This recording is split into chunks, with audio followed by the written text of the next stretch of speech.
मी संतोष पाटील. आज आपण कोल्हापुरात लव जिहाद नंतर दूध संस्था जिहाद या सोशल मीडियावरील व्हायरल होत असलेल्या चर्चेच्या विषयावर आज बोलणार आहोत. सोशल मीडियावर सध्या हिरव्या रंगात 34 दूध संस्थांचा एक अहवाल जोरात व्हायरल होते. विशेष म्हणजे या हिरव्या रंगातील दूध संस्थांच्या खाली कोल्हापुरात सुरू असलेला संस्था जिहाद मोडून काढण्याचं आव्हान केलं जाते. या सर्व दूध संस्था मंत्री हसन मुश्रीफ आणि गोकुळचे चेअरमन नवीद मुश्रीफ यांच्यासह मुश्रीफ कुटुंबियांच्या नावानं असल्याने संशयकल्लोळ वाढलाय.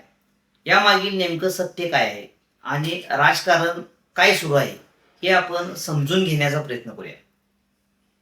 मंत्री हसन मुश्रीफ आणि त्यांच्या परिवाराच्या नावाने नोंदणीकृत असलेल्या तब्बल 34 दूध व्यावसायिक सहकारी संस्थांची यादी सोशल मीडियावर मोठ्या प्रमाणात व्हायरल होते.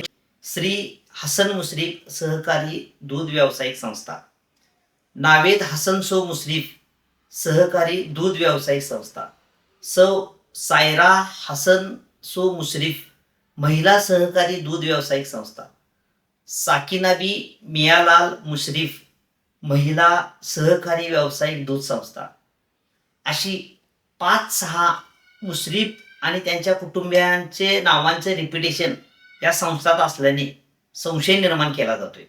हसन मुश्रीफ यांचे राजकीय विरोधक त्यांना टार्गेट करण्यात यशस्वी झालेत असंच म्हणावं लागेल.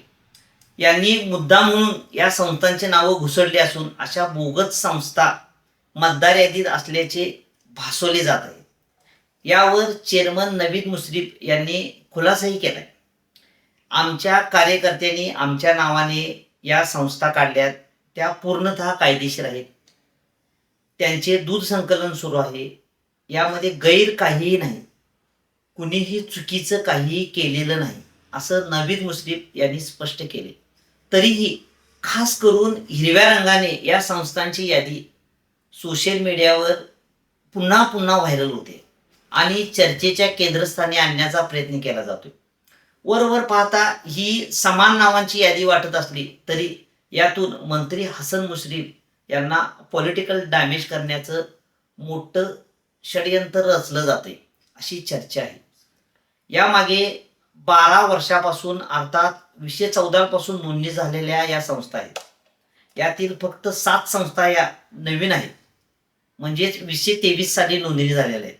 मात्र नावातील एकसारखेपणा आणि मुद्दा म्हणून हिरव्या रंगाने यादी व्हायरल केल्याने संशय वाढवण्यात मुश्रीफ यांचे विरोधक काही अंशी यशस्वी ठरल्याचे दिसते.